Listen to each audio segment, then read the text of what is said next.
This video is brought to you by AKSIAS. Hate speech దీనికి సంబంధించినటువంటి first నేను మీకు బ్రీఫ్ బ్యాక్గ్రౌండ్ ఇస్తాను. అసలు ఇది మనం ఎందుకు డిస్కస్ చేస్తున్నాం, ఈ హేట్ స్పీచ్ అనేదాన్ని ఇప్పుడు మనం ఈరోజు మనం వీడియోలో ఎందుకు డిస్కస్ చేస్తున్నామో చెక్ చేద్దాం స్టూడెంట్స్. రీసెంట్గా హరిద్వార్లో కొంతమంది సాధువుల యొక్క సమ్మేళనం జరిగింది. ఓకే, దాని పేరు ఇక్కడ మీరు చూడొచ్చు, హరిద్వార్ ధర్మ సంసద్. మరి ఈ హరిద్వార్ ధర్మ సంసద్లో ఏం జరిగింది? ఈ యొక్క హరిద్వార్ ధర్మ సంసద్ HDS, ఈ హరిద్వార్ ధర్మ సంసద్లో ఏం జరిగిందంటే ఇందులో ఉన్నటువంటి సాధువులు ఏంటంటే వాళ్ళు ఒక రకమైనటువంటి హేట్ స్పీచ్ చేశారనమాట. హేట్ స్పీచ్ ఏమని చేశారు? ఓకే, సో ముస్లిమ్స్, మన భారతదేశంలో ఉన్నటువంటి ముస్లిమ్స్ని అటాక్ చేయండి. ఓకే, అలానే మన భారతదేశంలో ఉన్నటువంటి ముస్లిమ్స్ని మనం కంప్లీట్గా ఏరివేయాల్సిందే, అంటే వాళ్ళను కంప్లీట్గా చంపివేయాలి. దీన్ని మనం ఎథనిక్ క్లెన్సింగ్ అంటే ఈ యొక్క వీళ్ళని మనం కంప్లీట్గా మన భారతదేశంలో నుండి లేకుండా చేయాలి అని ఇండైరెక్ట్ స్పీచ్ ఇచ్చారనమాట. ఇండైరెక్ట్ స్పీచ్ అంటే దీన్ని మనం ఇంకో వర్డ్ కూడా యూజ్ చేయొచ్చు. దీని గురించి వీళ్ళు ఇండైరెక్ట్ స్పీచ్ ఇచ్చారు.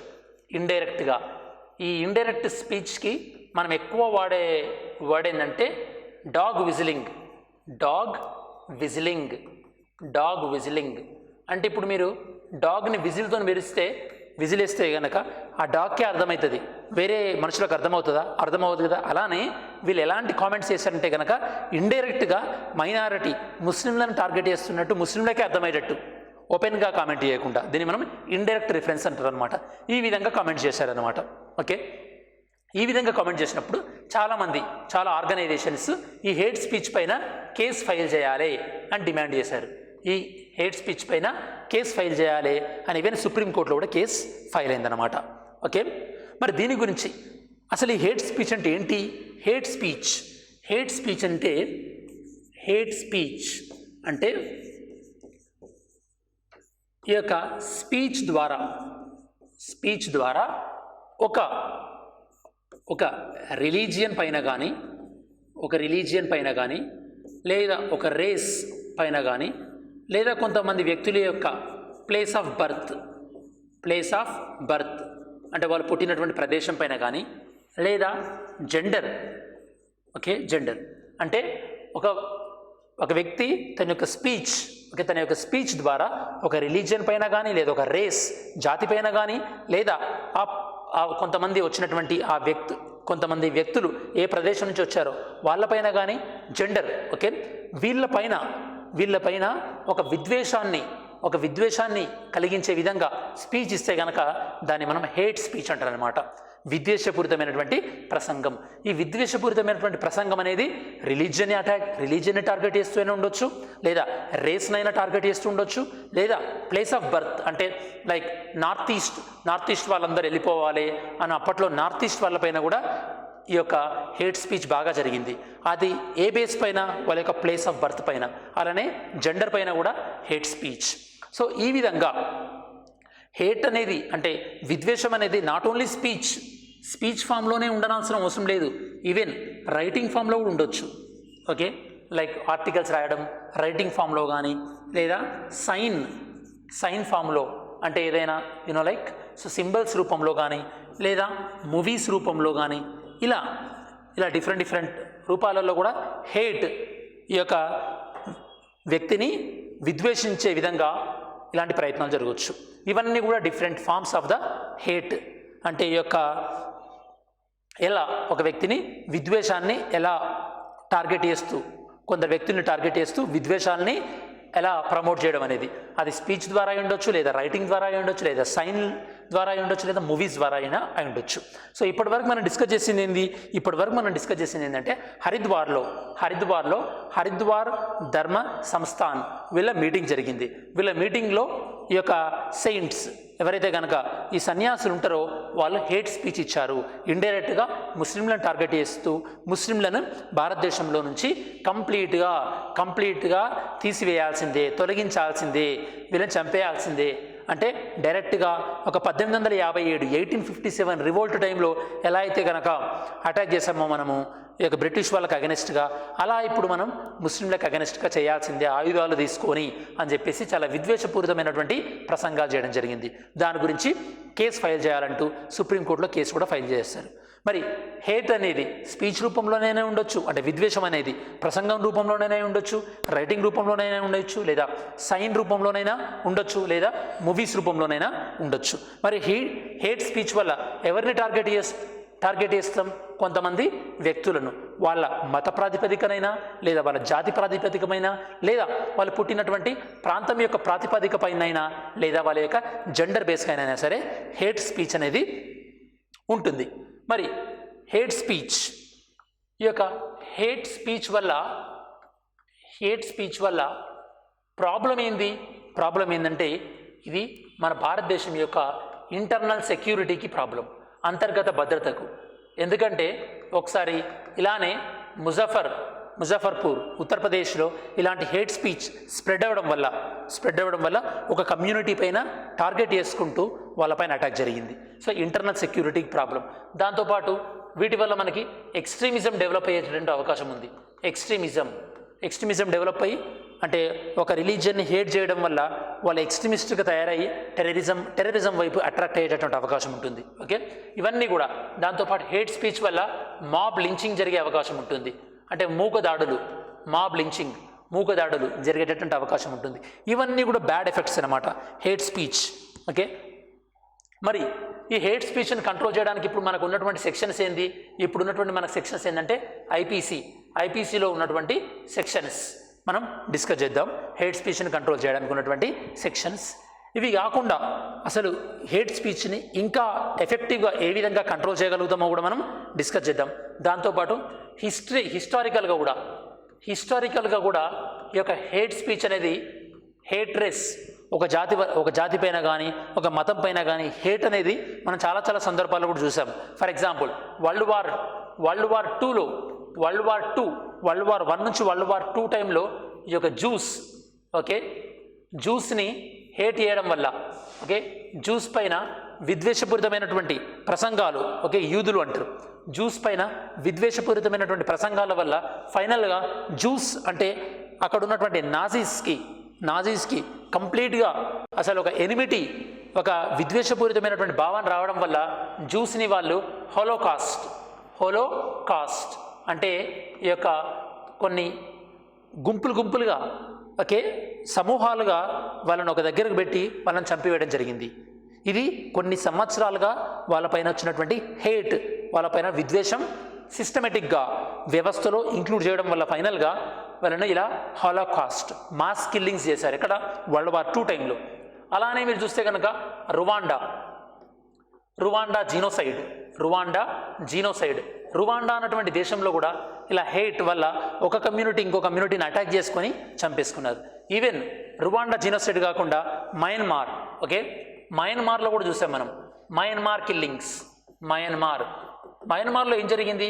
మయన్మార్లో ఎవరైతే కనుక ఈ బుద్ధిస్ట్ ఉన్నారో, సో ఈ బుద్ధిస్ట్ ఎవరైతే ఉన్నారో ఈ బుద్ధిస్ట్ ఎవరైనా అటాక్ చేశారో అక్కడ ఉన్నటువంటి మైనారిటీలో ఉన్నటువంటి రోహింగ్యా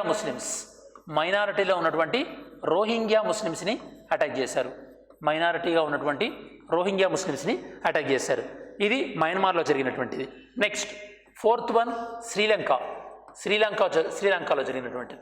శ్రీలంకలో ఏం జరిగింది? శ్రీలంకలో మెజారిటీగా ఉన్నటువంటి ఈ యొక్క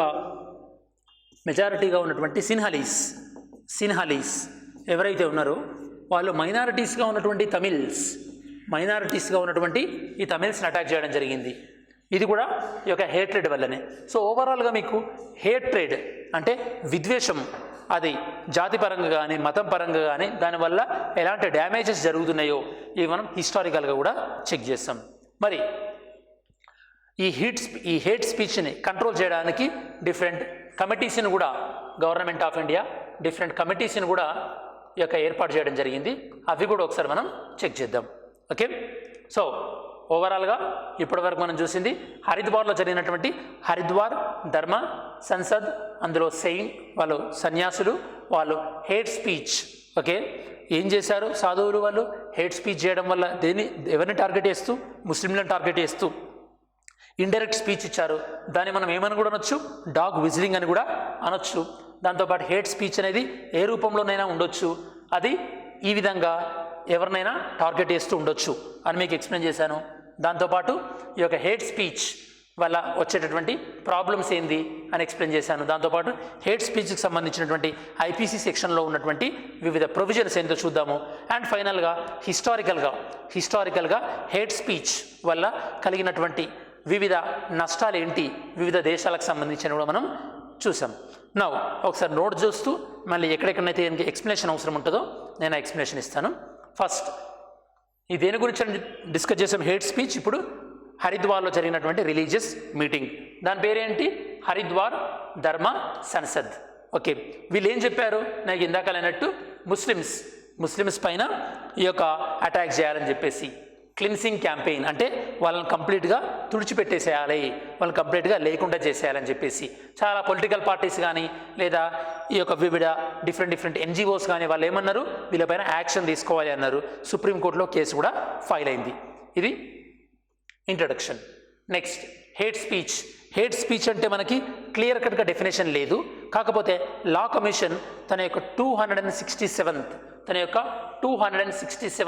రిపోర్ట్లో హేట్ స్పీచ్ అంటే ఏం చెప్పిందంటే, నేను మీకు ఇందాక చెప్పినట్టు ఒక రకమైనటువంటి హేట్రెడ్, విద్వేషపూరితమైనటువంటి సందేశం, అది మాటల ద్వారా కానీ లేదా సైన్స్ ద్వారా కానీ లేదా విజిబుల్ మిగతా ఏ రూపంలోనైనా కానీ ఒక వ్యక్తిని అంటే రేషియల్ బేస్ మీద కానీ లేదా జాతి లేదా జెండర్ వీటిపైన విద్వేషాన్ని రెచ్చగొట్టినట్టయితే కనుక దాన్ని మనం హేట్ స్పీచ్ అంటారు. ఈ హేట్ స్పీచ్ అనేది డాగ్ విజిల్ చెప్పాను, అంటే ఇండైరెక్ట్గా కూడా ఉండే అవకాశం ఉంటుంది. అంటే డైరెక్ట్గా వాళ్ళని మనము తిట్టకుండా వాళ్ళని ఇంప్లై చేస్తూ, అంటే వాళ్ళని ఉద్దేశిస్తూ ఇండైరెక్ట్గా ఉంటే కనుక దాన్ని మనం డాగ్ విజిల్ అంటారు. నేను మీకు ఆల్రెడీ హేట్ స్పీచ్ అంటే ఏందో చెప్పాను. మరి హిస్టారికల్ పర్స్పెక్టివ్లో ఈ హేట్ స్పీచ్ వల్ల జరిగినటువంటి నష్టం ఏంటి అంటే కనుక, ఈ World War I, World War II టైంలో ఈ యొక్క హోలోకాస్ట్, చాలామంది యొక్క జూస్ అనేవాళ్ళు చంపివేయబడ్డారు. ఎవరి వల్ల? నాజీస్ వల్ల. నాజీస్ వాళ్ళలో ఈ యొక్క విద్వేషాన్ని పెంచుకోవడం వల్ల. దాంతోపాటు రువాండా జీనోసైడ్, దాంతోపాటు Myanmar killing, Sri Lankan Tamil killing, ఇవన్నీ కూడా హిస్టారికల్గా హేట్ స్పీచ్ వల్ల కలిగినటువంటి నష్టాలు. నెక్స్ట్ ఈ యొక్క హేట్ స్పీచ్ని ఎందుకు కంట్రోల్ చేయాలని చెప్పాను? ఇది మనకి ఇంటర్నల్ సెక్యూరిటీకి ప్రాబ్లము. ఇందాకనే మీకు ఉత్తరప్రదేశ్లోని ముజాఫర్ నగర్ రియోట్స్ అంటే అల్లర్లు అక్కడ ఆ విధంగానే జరిగినాయి. దాంతోపాటు ఎక్స్ట్రీమిస్ట్ సెంటిమెంట్స్, అంటే లైక్ హేట్ స్పీచ్ వల్ల వాళ్ళు టెర్రరిజం లాంటి ఎక్స్ట్రీమిస్ట్ ఐడియా వైపు వెళ్ళే అవకాశం ఉంటుంది. దాంతోపాటు మాబ్ లించింగ్, మూగదాడులు ఈ యొక్క హేట్ స్పీచ్. దాంతోపాటు మిస్ఇన్ఫర్మేషన్. ఓకే, అంటే లైక్ ఇందిరాగాంధీ చనిపోయినప్పుడు ఈ యొక్క సిక్కుల పైన జరిగినటువంటి హేట్ అటాక్, అంటే సిక్కులే చంపేశారు ఇందిరాగాంధీని కావాలని, సిక్కుల వల్లనే చనిపోయిందని చెప్పేసి ఢిల్లీ రైట్స్, ఇందిరాగాంధీ చనిపోయిన తర్వాత చాలామంది సిక్కుల్ని టార్గెట్ చేసి చంపివేయడం జరిగింది. ఇవన్నీ కూడా ఎప్పుడు జరుగుతాయి? ఒక మతం పైనో ఒక కులం పైనో విద్వేషం ఉన్నప్పుడు, అలా హేట్ ఉన్నప్పుడు కలిగేటటువంటి నష్టాలు. కాబట్టి హేట్ స్పీచ్ కానీ హేట్ రైటింగ్స్ని కానీ లేదా హేట్రెడ్ని పెంచేటటువంటి ఈ యొక్క ఫేక్ మెసేజ్లను కానీ వీటినన్నింటిని కూడా రెగ్యులేట్ చేయాల్సినటువంటి అవసరం ఎంతైనా ఉంది. మరి లీగల్ ప్రొవిజన్స్, మన భారతదేశంలో ఉన్నటువంటి ఐపీసీ 153A ఏం చెప్తుందంటే, ఒక వ్యక్తులను అంటే వాళ్ళని పైన విద్వేషపూరితమైనటువంటి కమెంట్స్ చేస్తే కనుక ఎన్ని సంవత్సరాలు జైలు శిక్ష? 3 years జైలు శిక్ష. ఒకవేళ వాళ్ళ యొక్క దేవుళ్ళను విద్వేషిస్తూ అట్లాంటి కమెంట్స్ చేసినా లేదా అట్లాంటి రైటింగ్స్ రాస్తే కనుక అప్పుడు 5 సంవత్సరాల వరకు కూడా జైలు శిక్ష ఉంటుంది. 5 సంవత్సరాల వరకు కూడా జైలు శిక్ష ఉంటుంది. ఇది according to section 153A IPC ప్రకారం. మరి సెక్షన్ 505 ఐపీసీ ప్రకారం ఈ సెక్షన్ 505 ఏం చెప్తుంది అంటే, మనము ఒక రిలీజన్ని కానీ ఒక రేస్ కానీ వాళ్ళపైన విద్వేషంతో మనము ఈ యొక్క మెసేజ్ స్ప్రెడ్ చేయడం, దానివల్ల పబ్లిక్లో ఉన్నటువంటి పబ్లిక్ ట్రాంక్విలిటీ అంటే ప్రజాశాంతి అంటే సమాజంలో ఉన్నటువంటి శాంతి భద్రతలకి మనం డిస్టర్బ్ చేసినట్టయితే కనుక ఓకే, అప్పుడు మనం 505 ప్రకారము పనిష్మెంట్ ఉంటుంది. Up to 3 years. సేమ్ ఇది కూడా. అదే ఒకవేళ రిలీజియస్ సెంటిమెంట్లకి భంగం కలిగేలా మనం ఈ యొక్క సొసైటీలో ఉన్నటువంటి పబ్లిక్ పీస్ని డిస్టర్బ్ చేస్తే కనుక అప్పుడు 5 years వరకు కూడా శిక్ష పడే అవకాశం ఉంటుంది. ఈ విధంగా ఈ యొక్క section 153A IPC and IPC 505 section, these 2 sections, ఇవి 2 sections కూడా హేట్ స్పీచ్కి సంబంధించినటువంటి డీల్ చేసేటటువంటి లీగల్ ప్రొవిజన్స్. మరి హేట్ స్పీచ్కి సంబంధించినటువంటి కేసు సుప్రీంకోర్టు అమిష్ దేవగాన్, ఈ యొక్క అమిష్ దేవగాన్ అనేటైన జర్నలిస్ట్ అనమాట. ఇతని కేసు 2020. సుప్రీంకోర్టు ఏం చెప్పిందంటే 2020లో మనిషికి freedom of speech and expression, మనకి ఏదైతే కనుక ఆర్టికల్ 19(1) ఇస్తుందో freedom of speech and expression, article 19(1) ఏదైతే ఇస్తుందో freedom of speech and expression, దీన్ని ఈ యొక్క హేట్ స్పీచ్తో బ్యాలెన్స్ చేసుకోవాల్సినటువంటి అవసరం ఉంటుంది. ఎందుకంటే freedom of speech and expression ఉంది కదా అని చెప్పేసి మనము ఈ యొక్క వేరే వాళ్ళని హర్ట్ అయ్యే విధంగా, వాళ్ళ యొక్క రిలీజియస్ సెంటిమెంట్స్ కానీ ఏదైనా సరే హర్ట్ అయ్యే విధంగా హేట్ స్పీచ్ లాంటిది ఇవ్వకూడదు అని చెప్పేసి అమిష్ దేవగాన్ కేసులో చెప్పిందనమాట. ఎందుకంటే అలా హేట్ స్పీచ్ చేయడం వల్ల ఏమవుతుంది, వాళ్ళ యొక్క డిగ్నిటీ అనేది, అంటే వాళ్ళ యొక్క పరువుకి భంగం కలిగే అవకాశం ఉంటుంది కదా, అదనమాట. సో మరి ఇంకా ఈ హేట్ స్పీచ్ లాంటిది కంట్రోల్ చేయాలంటే ఏం చేయాలి? కంట్రోల్ చేయాలంటే కనుక ఇంకా మన ఇండియాలో ఐపీసీలో కొన్ని సంస్కరణలు తీసుకురావడానికని ఒక కమిటీని ఏర్పాటు చేసుకున్నాం అనమాట. ఆ కమిటీ ఏం చెప్పిందంటే, వాళ్ళ యొక్క అభిప్రాయం ఏంటంటే ఈ యొక్క హేట్ స్పీచ్ డీల్ చేయడానికి కొత్తగా ఇంకా మనము సెక్షన్స్ ఇంక్లూడ్ చేయాల్సి ఉంటుంది. ఫర్ ఎగ్జాంపుల్ ఇందాక ముందు మీకు 153A అని చెప్పాను కదా, అందులో ఇంకొక సెక్షన్ 153C ఇంక్లూడ్ చేసి, అలానే మీకు ఇందాక 505 చెప్పాను, ఇంకొక సెక్షన్ 505A, ఇలా కొత్త నిబంధనలను తీసుకురావాలి అని చెప్తున్నారు. దాంతోపాటు ఇప్పుడు మన ఇండియాలో క్రిమినల్ లాస్ ఏ విధంగా చేంజ్ చేయాలి అని, అంటే ఏ విధంగా సంస్కరణలు తీసుకురావాలి క్రిమినల్ చట్టాల విషయంలో, ఆ కమిటీ కూడా ఇంకా ఈ హేట్ స్పీచ్ని ఎలా కంట్రోల్ చేయాలి అన్న దానిపైన కూడా వర్కౌట్ చేస్తుంది. ఈ ప్రయత్నాలే కాకుండా ఆల్రెడీ మనము ఈ యొక్క ఎంపీ బెజ్బారో కమిటీ, దాంతోపాటు విశ్వనాథన్ కమిటీలను కూడా ఇదివరకు ప్రభుత్వం అపాయింట్ చేసింది ఈ హేట్ స్పీచ్లని కంట్రోల్ చేసే విషయాల గురించి. అఫ్కోర్స్ హేట్ స్పీచ్ని, అంటే విద్వేషపూరితమైనటువంటి ఇట్లాంటి వాటిని కంట్రోల్ చేసే విధంగా సుప్రీంకోర్టు గతంలో గైడ్లైన్స్, మార్గదర్శకాలను కూడా ఇచ్చింది. కాకపోతే ప్రభుత్వాలు వాటిని ఇంప్లిమెంట్ చేయడంలో వాళ్ళ యొక్క చిత్తశుద్ధి అనేది లోపించిందనమాట. ఇది స్టూడెంట్స్ ఓవరాల్గా హేట్ స్పీచ్ అనే దానికి సంబంధించినటువంటి న్యూస్. మరి ఒకసారి మనం చూసినట్టయితే కనుక ఈ హేట్ స్పీచ్ ఏ కాంటెక్స్ట్లో వచ్చింది, ఓకే, హరిద్వార్లో జరిగినటువంటి మీటింగ్లో వాళ్ళు ఏమన్నారు, ఎవరిని టార్గెట్ చేసుకుంటూ, ముస్లింలను టార్గెట్ చేసుకుంటూ, మరి దానికి సంబంధించి కేసు సుప్రీంకోర్టులో ఫైల్ అయింది. హేట్ స్పీచ్ అంటే ఏంటి, according to the law commission యొక్క 267 రిపోర్ట్ ప్రకారము ఈ యొక్క హేట్ స్పీచ్ అంటే ఏందో నేను మీకు ఎక్స్ప్లెయిన్ చేశాను ఆల్రెడీ. దాని తర్వాత ఈ యొక్క హిస్టారికల్గా హేట్ స్పీచ్ వల్ల జరిగినటువంటి నష్టం ఏంది అని నేను మీకు ఎక్స్ప్లెయిన్ చేశాను. దాని తర్వాత ఈ హేట్ స్పీచ్ని ఎందుకు అరికట్టాలి, ఎందుకు కంట్రోల్ చేయాలి అని చెప్పి, దెన్ వీటికి ఉన్నటువంటి లీగల్ ప్రొవిజన్స్, ఓకే, ఈ యొక్క సెక్షన్ 505 కానీ లేదా సెక్షన్ 153 కానీ వీటికి ఉన్నటువంటి లీగల్ ప్రొవిజన్స్. నార్మల్గానైతే కనుక 3 years, దేవుళ్ళను కించపరుస్తూ చేసినట్టయితే కనుక 5 years, అది మనం డిస్కస్ చేసాం. దెన్ సుప్రీంకోర్టు యొక్క రీసెంట్ జడ్జిమెంట్స్ ఏమున్నాయి, ఈ యొక్క అమిష్ దేవగాన్ కేసులో ఫ్రీడమ్ ఆఫ్ స్పీచ్ ఎక్స్ప్రెషన్ ఉంది కదా అని చెప్పేసి హేట్ స్పీచ్ చేయకూడదు అని చెప్పేసి సుప్రీంకోర్టు చెప్పింది. అండ్ ఫైనల్గా సజెషన్స్ ఏంటి అంటే కనుక కొత్త సెక్షన్లను తీసుకురావడం, దాంతోపాటు మన భారతదేశంలో ఉన్నటువంటి క్రిమినల్ చట్టాలను ఎలా మార్పు చేయాలని ఆ కమిటీ కూడా ఇంకా ఆలోచిస్తుంది. ఆ కమిటీ హేట్ స్పీచ్ విషయంలో కూడా ముందు సంస్కరణలు సజెస్ట్ చేసేటటువంటి అవకాశం ఉంది. దాంతోపాటు హేట్ స్పీచ్ నియంత్రించడానికి కొన్ని కమిటీల గురించి కూడా మనం డిస్కస్ చేయడం జరిగింది స్టూడెంట్స్. అండ్ మీకు ఈ యొక్క హేట్ స్పీచ్ అంటే ఏంటి, ఏ సందర్భంలో హేట్ స్పీచ్ వచ్చింది, ఈ హేట్ స్పీచ్ని ఎవరిని టార్గెట్ చేస్తూ, వ్యక్తులను ఏ ప్రాతిపదిక పైన టార్గెట్ చేస్తూ ఈ హేట్ స్పీచ్ అనేది ఉంటుంది, దాంతోపాటు ఈ హేట్ స్పీచ్ వల్ల జరిగేటటువంటి మిస్టేక్స్ ఏంటి, అంటే ఈ యొక్క నష్టాలు ఏంటి అనేది కూడా మీకు ఎక్స్ప్లెయిన్ చేయడం జరిగింది. This video is brought to you by AKSIAS.